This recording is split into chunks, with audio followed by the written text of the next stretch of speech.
നമസ്കാരം. NCTV വാർത്തകളിലേക്ക് സ്വാഗതം. ഞാൻ സെബി ജോർജ് തെക്കൂടൻ. ആദ്യം പ്രധാന വാർത്തകൾ. പുത്തൂർ സുവോളജിക്കൽ പാർക്കിൽ ഗുരുതര സുരക്ഷാ വീഴ്ച, 10 മാനുകൾ ചത്തു. കൊടകരയിൽ ലോറിക്ക് പിറകിൽ KSRTC ബസ് ഇടിച്ച് 14 യാത്രക്കാർക്ക് പരിക്ക്.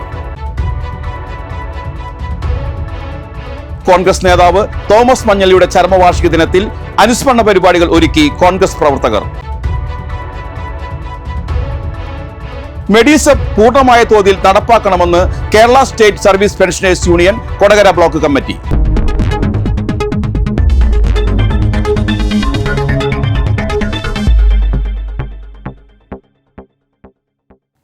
വിശദമായ വാർത്തകളിലേക്ക്. പുത്തൂർ സുവോളജിക്കൽ പാർക്കിൽ ഗുരുതര സുരക്ഷാ വീഴ്ച, 10 മാനുകൾ ചത്തു. തെരുവുനായയുടെ ആക്രമണത്തിലാണ് മാനുകൾ ചത്തതെന്നാണ് പ്രാഥമിക നിഗമനം. സംഭവത്തിൽ ഡോക്ടർ അരുൺ സക്കറിയയുടെ നേതൃത്വത്തിൽ പ്രത്യേക സംഘത്തെ അന്വേഷണത്തിന് നിയോഗിച്ചു. പോസ്റ്റ്മോർട്ടത്തിന് ശേഷമേ മരണകാര്യത്തിൽ വ്യക്തത വരികയുള്ളൂ. അതേസമയം പണികൾ പൂർത്തീകരിക്കാതെ, സുരക്ഷാ ഓഡിറ്റിംഗ് പോലും നടത്താതെ തെരഞ്ഞെടുപ്പ് ലക്ഷ്യം വെച്ച് നടത്തിയ ഉദ്ഘാടന മാമാങ്കമാണ് പുത്തൂരിൽ അരങ്ങേറിയത് എന്ന് കോൺഗ്രസ് നേതാവ് ഷാജി കോടങ്കണ്ടത്ത് ആരോപിച്ചു. ഇത് ഇലക്ഷനുമായി ബന്ധപ്പെട്ട വെറും ഒരു തട്ടിക്കൂട്ട് ഉദ്ഘാടനമാണ് ഇവിടെ നടത്തിയത്. ഈ സെൻട്രൽ സുവോളജിക്കൽ പാർക്കിന്റെ സെൻട്രൽ സുവോളജിക്കൽ അതോറിറ്റി ഈ സുവോളജിക്കൽ പാർക്ക് 20/5/2024 വരെയാണ് താൽക്കാലിക പെർമിറ്റ് കൊടുത്തിരുന്നത്. ആ 24 താൽക്കാലിക പെർമിറ്റിന്റെ കാലാവധി കഴിഞ്ഞു. അന്ന് അവർ പറഞ്ഞ 26 ഐറ്റത്തിന്റെ പണി ഇവിടെ പൂർത്തീകരിക്കാനുണ്ട്. അത് പൂർത്തീകരിച്ചാൽ മാത്രമേ പെർമനന്റ് ആയിട്ട് ഇത് പെർമിഷൻ സെൻട്രൽ സുവോളജിക്കൽ അതോറിറ്റിയിൽ കിട്ടുകയുള്ളൂ. അത് പൂർത്തീകരിക്കാൻ സാധിച്ചിട്ടില്ല. മാത്രമല്ല, ഈ 26/6/2025 മുതൽ 6 മാസത്തേക്കാണ് മൃഗങ്ങളെ മാറ്റാൻ സമയം കൊടുത്തത്. അത് ഈ ഡിസംബർ 26-ാം തീയതി കാലാവധി കഴിയുകയാണ്. ഇപ്പോഴും 460 മൃഗങ്ങളെ മാറ്റിയിട്ടില്ല. എവിടുന്ന്? തൃശ്ശൂർ സുവോളജിക്കൽ പാർക്ക് മൃഗശാലയിൽ നിന്ന് മാറ്റിയിട്ട്. ഈ സുരക്ഷാ വീഴ്ചയാണ്. അതുകൊണ്ടാണ് നമ്മൾ സുരക്ഷാ ഓഡിറ്റിംഗ് ചെയ്യണം. അതുപോലെ സെൻട്രൽ PWDയുടെ പെർമിഷൻ കിട്ടണം ഈ ബിൽഡിങ്ങുകൾക്ക്. ഇതൊന്നും കിട്ടിയിട്ടില്ല. വലിയ സുരക്ഷാ വീഴ്ചയാണ്. എത്രയോ കുട്ടികളും യാത്രക്കാർ മറ്റേ കാഴ്ചക്കാരുമായിട്ടാണ് ഇവിടെ വരാൻ പോകുന്നത്. അവർക്കൊക്കെ അപകടം ഉണ്ടാകുന്ന ഒരു അവസ്ഥയുണ്ടാവും. അപ്പോൾ ഈ പട്ടിക്കൂട്ടം അതിൻ്റെ ഉള്ളിലേക്ക് കയറണമെങ്കിൽ മൃഗങ്ങൾക്കും പുറത്തേക്ക് പോകാൻ പറ്റുമെന്ന് വരുന്ന അവസ്ഥയല്ലേ? അപ്പോൾ ഈ സുരക്ഷാ ഓഡിറ്റിംഗ് നടത്താത്തതിൽ വലിയ വീഴ്ചയാണ് ഉണ്ടായത്.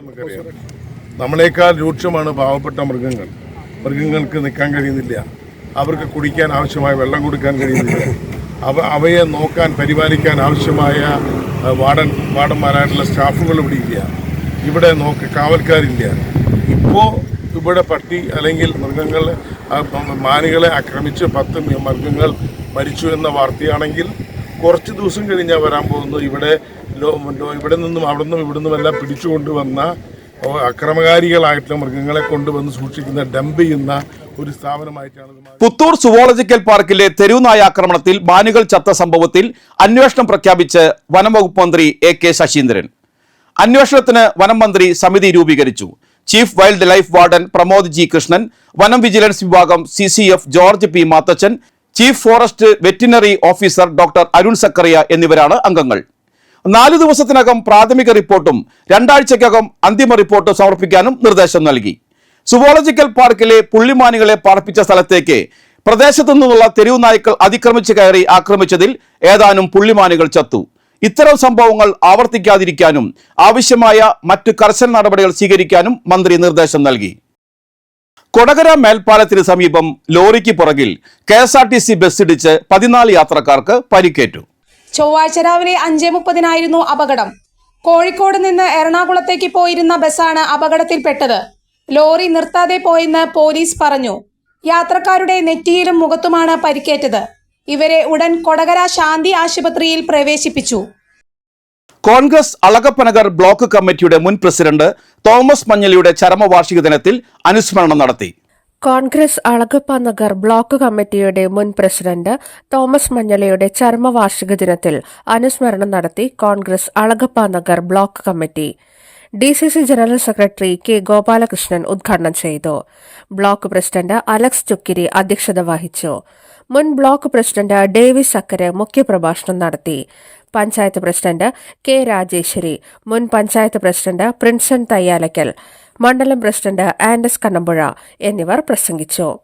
Sanal Manjali, Prindo Manjali, Sijo Punnakkara, K Radhakrishnan, O Vijayan, Jayan Koovakkadan, George Edappally, Reji George, block അംഗം മിനി ഡെന്നി, പഞ്ചായത്ത് അംഗങ്ങളായ പ്രിൻസ് ഫ്രാൻസിസ്, ജോസി ജോണി എന്നിവർ നേതൃത്വം നൽകി. വരാക്കരയിലെ മുതിർന്ന കോൺഗ്രസ് നേതാവും മുൻ ഗ്രാമപഞ്ചായത്ത് അംഗവുമായിരുന്ന തോമസ് മഞ്ഞളിയുടെ 13ാം ചരമവാർഷിക അനുസ്മരണം കോൺഗ്രസ് വാർഡ് കമ്മിറ്റിയുടെ നേതൃത്വത്തിൽ സംഘടിപ്പിച്ചു. വരാക്കരയിൽ നടന്ന ചടങ്ങ് ബ്ലോക്ക് ജനറൽ സെക്രട്ടറി ചന്ദ്രൻ പുതിയടത്ത് ഉദ്ഘാടനം ചെയ്തു. ഗ്രാമപഞ്ചായത്ത് അംഗം പ്രിൻസ് ഫ്രാൻസിസ് അധ്യക്ഷത വഹിച്ചു. ബൂത്ത് പ്രസിഡന്റ് ജോജോ ചാക്കോ, മുൻ അംഗം സെലീന വർഗീസ്, വാർഡ് കോൺഗ്രസ് കമ്മിറ്റി അംഗങ്ങളായ ജീൻസ് മഞ്ഞളി, ജിൻസി പുന്നക്കര, അംബിക ചന്ദ്രൻ, സന്തോഷ് ഏർനാടത്ത്, റോണി ജെയിംസ് എന്നിവർ പ്രസംഗിച്ചു. ദീർഘകാല പരിരക്ഷ വാഗ്ദാനം ചെയ്യുന്ന ചികിത്സാ ഇൻഷുറൻസ് പദ്ധതിയായ മെഡിസെപ്പ് പൂർണ്ണമായ തോതിൽ നടപ്പാക്കണമെന്ന് Kerala state service pensioners union Kodakara block committee സംഘടിപ്പിച്ച 50ാം കുടുംബ സംഗമം ആവശ്യപ്പെട്ടു. യോഗം KSSSPU സംസ്ഥാന കമ്മിറ്റി അംഗം KM ശിവരാമൻ ഉദ്ഘാടനം ചെയ്തു. യൂണിറ്റ് പ്രസിഡന്റ് P ശിവദാസൻ അധ്യക്ഷനായി. ജില്ലാ vice president P Thankam, block president T Balakrishna Menon, block secretary KV Ramakrishnan, ഭാരവാഹികളായ K Sukumaran, TA Velayudhan, CN Vidyadharan, Raisal Paul, PM Hanifa, Franco G Manjali, MK Shanthakumari, KL ഡിക്ലസ്, Baby Thomas, MV Satheesan, K Vijayakumari തുടങ്ങിയവർ പ്രസംഗിച്ചു. 80 വയസ്സ് പൂർത്തിയായ Sophia Johnny, Yashodamma, T Bhanumathiyamma എന്നിവരെ ചടങ്ങിൽ ആദരിച്ചു. KSSPU എന്ന് പറയുന്ന സംഘടനയിൽ അംഗത്വം എടുത്തിട്ടുള്ള ഒരു പെൻഷൻകാരി ഒരു പ്രാവശ്യം എഴുന്നേറ്റ് പറഞ്ഞത് എനിക്ക് കിട്ടുന്ന പെൻഷൻ 1360 രൂപയാണ്. എത്രയാണ് നമ്മുടെ മിനിമം പെൻഷൻ എന്നാണ് നമ്മൾ കരുതുന്നത്. ഒരു എക്സ്ഗ്രേഷ്യ പെൻഷൻകാരന്റെ ഭാര്യയായ കുടുംബ പെൻഷൻകാരി എഴുന്നേറ്റ് എന്ന് പറഞ്ഞ് സാക്ഷ്യം പറഞ്ഞത് ഇതാകുന്നു. ഞാൻ പറഞ്ഞത് ഇത്ര മിനിമം പെൻഷൻ പോലും ഇല്ലാത്ത ഉപജീവനത്തിന് അതിജീവനത്തിന് ഉപകരിക്കാത്ത ചില്ലറ നാണയം മാത്രം വാങ്ങിപ്പോകുന്ന പെൻഷൻകാർ നിരവധി പേർ നമുക്ക് ചുറ്റും നമുക്കപ്പുറത്തും ഉണ്ട്. തലപോകുന്ന കാലത്ത് ഇങ്ങനെ മീശയുടെ ഭംഗിയെക്കുറിച്ച് സംസാരിച്ച് കിട്ടാനുള്ള കാശിനെക്കുറിച്ച് ഞാനിങ്ങനെ പമ്പ് ചെയ്ത് ബോധ്യപ്പെടുത്താൻ എനിക്ക് കഴിയുമോ? കിട്ടാനുള്ളതിനെ കുറിച്ച് പുതുക്കാട് ഉഴിഞ്ഞാൽ പാടത്ത് വിദ്യാർത്ഥികൾക്കായി കൃഷി പാഠശാലയൊരുക്കി ഉഴിഞ്ഞാൽ കർഷക കൂട്ടായ്മ. പുതുക്കാട് വൊക്കേഷണൽ ഹയർ സെക്കൻഡറി സ്കൂളിലെ വിദ്യാർത്ഥികളും അധ്യാപകരും പാഠശാലയിൽ പങ്കാളികളായി. ഉഴിഞ്ഞാൽ പാടത്ത് നൊച്ചിയിൽ ഗോപന്റെ കൃഷിയിടത്തിലാണ് പാടത്തിറങ്ങി ഞാർ നടാനും നെൽകൃഷിയിലെ അനുഭവ പാഠങ്ങൾ ഉൾക്കൊള്ളാനും വിദ്യാർത്ഥികൾ എത്തിയത്. VHSC പ്രിൻസിപ്പൽ ബിന്ദുവിന്റെയും NSS പ്രോഗ്രാം ഓഫീസർ സന്ധ്യയുടെയും നേതൃത്വത്തിൽ NSS വോളണ്ടിയേഴ്സായ 40 കുട്ടികളാണ് പാടത്തിറങ്ങിയത്. കേരള ശാസ്ത്ര സാഹിത്യ പരിഷത്ത് പ്രവർത്തകനായ KK അനീഷ് കുമാർ കൃഷി പാഠശാല ഉദ്ഘാടനം ചെയ്തു. പാടശേഖര സമിതി സെക്രട്ടറി AC സുബീഷ് അധ്യക്ഷനായി.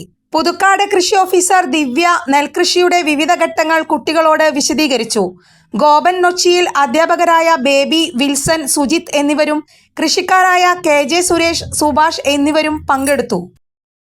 നോക്കൂ, അത്തരം ആളുകളുടെ ഒരു കാലത്ത് ഈ പാടങ്ങളൊക്കെ സംരക്ഷിക്കാൻ എടുക്കുന്ന പണിയെ നമ്മൾ സമരം എന്ന് പറയാം. അതുകൊണ്ട് കൃഷി പാടം എന്ന് പറഞ്ഞാൽ വെറും പാടല്ല, ഇതൊരു സമരപ്രവർത്തന. അപ്പൊ നിങ്ങൾ ചോദിക്കും 5 ഏക്കറില് അതായത് 40 പറ ഇൻറ്റു 7.5 1 കിലോ നെല്ലിന് 30 രൂപ ഇപ്പൊ സർക്കാർ പറഞ്ഞു. ഒരു കാശ് ഒരുപാട് ഉണ്ടാക്കുന്നുണ്ടാവുമല്ലോ ഗോവൻ ചേട്ട്. എങ്ങനെ ജീവിക്കണമെന്ന് ചോദിച്ചോക്കെ. ഞാനിങ്ങനെ കൃഷി ചെയ്തിട്ട് ജീവിക്കുന്ന ആളാണ്. എനിക്ക് വേറെ പണിയൊന്നുമില്ല, കൃഷി മാത്രമേ ഉള്ളൂ. അപ്പൊ ഞാൻ ജീവിക്കാനുള്ള ചെലവ് കൂട്ടി നോക്കിയപ്പോഴേ കഞ്ഞി വെക്കാനുള്ള കാശ് മാത്രമേ കിട്ടുന്നുള്ളൂ. പാടങ്ങളുള്ളിടത്തായിരിക്കും ഏറ്റവും നല്ല ശുദ്ധമായ കുടിവെള്ളം ലഭിക്കുക. എന്ന് വെച്ച് കഴിഞ്ഞാൽ നെൽകൃഷി ചെയ്യുന്നതുകൊണ്ട് നമുക്ക് ഒരുപാട് ഗുണങ്ങൾ അതിന്റെ അപ്പുറത്ത് ലഭിക്കുന്ന ഒരു കാര്യം കൂടിയാണ്. അതോടൊപ്പം തന്നെ നിങ്ങൾക്ക് മനസ്സിലാക്കാവുന്ന മറ്റൊരു കാര്യം, പുതിയ കാലഘട്ടത്തിനകത്ത് എല്ലാം അതിര് തിരിച്ച് വേലി തിരിച്ച് മതിൽക്കെട്ടുകളായിക്കൊണ്ടിരിക്കുകയാണ്. പാടം എന്ന് പറഞ്ഞു കഴിഞ്ഞാൽ കർഷകർ തമ്മിലുള്ള ഒരു സൗഹൃദത്തിന്റെ ഒരു മൂർത്തഭാവം എന്നൊക്കെ പറയില്ലേ. പുളിപ്പ് രസം കൂടുതലുള്ള മണ്ണാണ് നമ്മളുടെ ഈ ഭാഗത്തെ. നമ്മുടെ തൃശ്ശൂർ ജില്ലയിൽ കൂടുതലും പുളിപ്പ് രസം കൂടുതലുള്ള മണ്ണാണ്. അപ്പൊ pH ലെവൽ കുറയ്ക്കുന്നതിന് വേണ്ടിയിട്ട് നമ്മൾ ലൈമാണ് എന്ന് വെച്ചാൽ കുമ്മായം ഇടുന്നതാണ് നമ്മുടെ ചെടിക്ക് വളരാനുള്ള ചെടിക്ക് വളം വലിച്ചെടുക്കാനുള്ള ശേഷി വേരുകൾക്ക് വരണമെങ്കിൽ കുമ്മായം നന്നായിട്ട് ഇടണം. അപ്പോൾ ഏകദേശം കണക്ക് പ്രകാരം 140 കിലോഗ്രാം പെർ ഏക്കറാണ്. ഏക്കറയ്ക്ക് 140 കിലോഗ്രാമാണ് നമ്മൾ ഇടേണ്ടത്. അപ്പൊ അത് ഏകദേശം കൃഷിക്കാര് അതായത് എനിക്ക് ആകെ കൂടി ഒരു സംസ്കാരം മാത്രമേ ഉള്ളൂ, അത് കൃഷിയാണെന്നാണ് പറഞ്ഞത്. അപ്പോൾ അതുപോലെ കൃഷി ഒരു സംസ്കാരം ഉത്തരവാദിത്വമായി കൊണ്ടു നടക്കുന്ന വ്യക്തികളാണ് ഇവിടെയുള്ള എല്ലാവരും. ഇവിടെ ഗോപൻ ചേട്ടൻ, അതുപോലെ പിന്നെ എങ്ങനെയാണ് കൃഷി ചെയ്യുന്നത്, ഇങ്ങനെ കുറേ കാര്യങ്ങൾ ഞാൻ പഠിപ്പിച്ചത്. പിന്നെ സാറ് ഹാർട്ട് അറ്റാക്ക് വരുന്ന കൊളസ്ട്രോളിനെ കുറിച്ചും എല്ലാം പറയും. അപ്പോൾ പല മേഖലകളെ കുറിച്ച് നിങ്ങൾക്കിപ്പോൾ ക്ലാസ് റൂമിൻ്റെ ഒരു ബേർഡൻ ഇല്ലാതെ പ്രകൃതിയുമായി ചേർന്നിരുന്ന് വളരെ ശാന്തമായ അന്തരീക്ഷത്തിൽ പഠിക്കാൻ കഴിഞ്ഞു. അത് ഹാപ്പി അല്ലേ എല്ലാവരും? കാരണം നിങ്ങൾ ക്ലാസ്സിൽ ഭയങ്കര റെസ്റ്റ്ലെസ് ആയിട്ട് ഇരിക്കുന്നത് കണ്ടിട്ടുണ്ട്. ഇപ്പോഴാണ് ഇതാണെങ്കിൽ വളരെ ഹാപ്പി ആയിട്ടിരിക്കുന്നത്, എല്ലാം വളരെ അറ്റൻറ്റീവായിട്ടും നിങ്ങളുടെ ഇഷ്ടത്തിനനുസരിച്ച്. റിയൽ എസ്റ്റേറ്റ് രംഗത്ത് പ്രവർത്തിക്കുന്നവരെ തൊഴിലാളികളായി അംഗീകരിക്കുവാൻ സർക്കാർ തയ്യാറാകണമെന്ന് Sundaran Kunnathully. Kerala real estate agents association INTUC സംസ്ഥാന നേതൃയോഗം ഉദ്ഘാടനം ചെയ്യുകയായിരുന്നു അദ്ദേഹം. അസോസിയേഷൻ സംസ്ഥാന ജനറൽ സെക്രട്ടറി P. ജനാർദ്ദനൻ അധ്യക്ഷത വഹിച്ചു. ഡോക്ടർ PK വേണു, INTUC ജില്ലാ vice president KN Narayanan, Madappally Mohanan, Gopal Kottiyam, T. Ranjith, Musthafa Haji, VK Krishnan തുടങ്ങിയവർ പ്രസംഗിച്ചു. കഴിഞ്ഞ ആഴ്ചയിൽ നമ്മൾ സംഘടനയ്ക്ക് ആദ്യത്തെ പ്രാഥമിക യോഗമല്ല എന്ന് പറയാൻ ആഗ്രഹിക്കുന്നു. 2000 ഉണ്ടാക്കിയ ഒരു സംഘടന. ആ സംഘടനയ്ക്ക് ഇപ്പൊ മെമ്പർഷിപ്പ്. ജില്ലാതല സബ് ജൂനിയർ കബഡി ചാമ്പ്യൻഷിപ്പിൽ ജേതാക്കളായി Veluppadam saint Joseph high school team. ആൺകുട്ടികളുടെ വിഭാഗത്തിലാണ് വേലുപ്പാടം സെന്റ് ജോസഫ് ഹൈസ്കൂൾ വിജയം നേടിയത്. കലാമണ്ഡലം അധ്യാപകനെതിരെ വിദ്യാർത്ഥികളുടെ പരാതിയിൽ പോക്സോ കേസ്. ദേശമംഗലം സ്വദേശിയായ അധ്യാപകനെതിരെയാണ് കഴിഞ്ഞ ദിവസം 6 വിദ്യാർത്ഥികൾ വൈസ് ചാൻസലർക്ക് പരാതി നൽകിയത്. കലാമണ്ഡലം അധ്യാപകനെതിരെ വിദ്യാർത്ഥികളുടെ പരാതിയിൽ പോസ്കോ കേസ്. ദേശമംഗലം സ്വദേശിയായ അധ്യാപകനെതിരെയാണ് കഴിഞ്ഞ ദിവസം 6 വിദ്യാർത്ഥികൾ വൈസ് ചാൻസലർക്ക് പരാതി നൽകിയത്. പരാതിയുടെ അടിസ്ഥാനത്തിൽ വൈസ് ചാൻസലർ അധ്യാപകനെ സസ്പെൻഡ് ചെയ്യുകയും പരാതി ചെറുതുരുത്തി പോലീസിനെ കൈമാറുകയുമായിരുന്നു. ചെറുതുരുത്തി പോലീസ് നടത്തിയ അന്വേഷണത്തിന് ശേഷം കുട്ടികളുടെ മൊഴിയെടുത്ത് കേസെടുത്തു. 2 വിദ്യാർത്ഥികളെ ശരീരത്തിന്റെ പല ഭാഗങ്ങളിൽ സ്പർശിച്ചതിനും ബോഡി ഷേമിംഗ് നടത്തിയെന്നും കാണിച്ചാണ് കേസെടുത്തത്.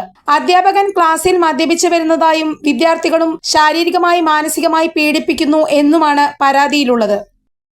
ഇനി കാണാം ഇൻഫോടോക്ക്.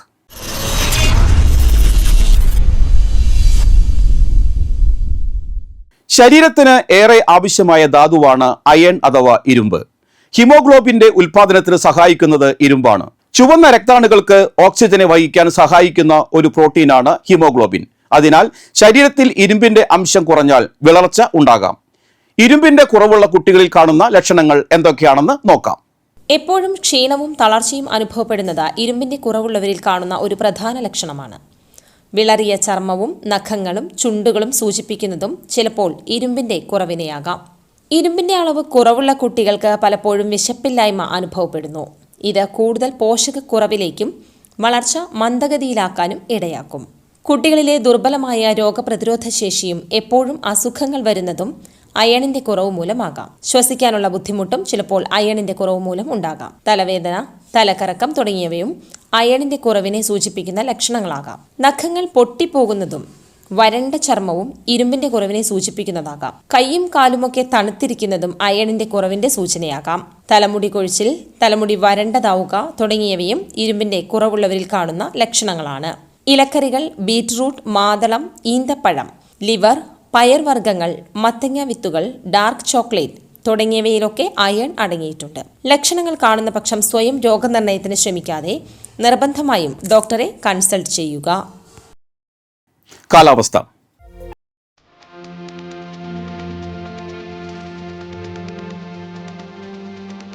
കൂടിയ താപനില 31 ഡിഗ്രി സെൽഷ്യസ്, കുറഞ്ഞ താപനില 24 ഡിഗ്രി സെൽഷ്യസ്. പുതുക്കാട് GVHSSൽ HST ഹിന്ദി തസ്തികയിൽ അധ്യാപക ഒഴിവുണ്ട്. അഭിമുഖം നവംബർ 12 രാവിലെ 12:30 സ്കൂൾ ഓഫീസിൽ. ചാലക്കുടി കൃഷ്ണ ജ്വല്ലറിയിൽ ഇന്നത്തെ സ്വർണ്ണവില നിങ്ങൾക്കായി സമർപ്പിക്കുന്നത് അപ്പസ്വർണം ആഡംബരവുമാണ്, സമ്പാദ്യവുമാണ്. സ്വർണം കയ്യിലുണ്ടേ അതൊരു ധൈര്യവുമാണ്. Krishna jewellery, golden diamonds, Chalakudy. ഹൃദയങ്ങൾ കീഴടക്കിയ വിശ്വാസം. സ്വർണം ഗ്രാമിന് 11,535 രൂപയും പവന് 92,280 രൂപയും രേഖപ്പെടുത്തി. മണ്ണമ്പേട്ട തെക്കേക്കര തോമസ് അന്തരിച്ചു. 74 വയസ്സായിരുന്നു. സംസ്കാരം നടത്തി. ഫിലോമിനയാണ് ഭാര്യ. സിമ്മി, സിജോ, സിമി എന്നിവർ മക്കളും വർഗീസ്, ജോസ്ബി, അജി എന്നിവർ മരുമക്കളുമാണ്. നൂറുകുളം പോന്നൂര് പാലത്തിങ്കൽ ആന്റണി അന്തരിച്ചു. 80 വയസ്സായിരുന്നു. സംസ്കാരം നടത്തി. ഷാജി, ഷിജു, ഷിജി എന്നിവർ മക്കളും, റാഫി, അനുഷ, ജോസഫ് എന്നിവർ മരുമക്കളുമാണ്. പ്രധാന വാർത്തകൾ വീണ്ടും. പുത്തൂർ സുവോളജിക്കൽ പാർക്കിൽ ഗുരുതര സുരക്ഷാ വീഴ്ച, 10 മാനുകൾ ചത്തു. കൊടകരയിൽ ലോറിക്ക് പിറകിൽ KSRTC ബസ് ഇടിച്ച് 14 യാത്രക്കാർക്ക് പരിക്ക്. കോൺഗ്രസ് നേതാവ് തോമസ് മഞ്ഞളിയുടെ ചരമവാർഷിക ദിനത്തിൽ അനുസ്മരണ പരിപാടികൾ ഒരുക്കി കോൺഗ്രസ് പ്രവർത്തകർ. മെഡിസെപ് പൂർണ്ണമായ തോതിൽ നടപ്പാക്കണമെന്ന് Kerala state service pensioners union Kodakara block committee.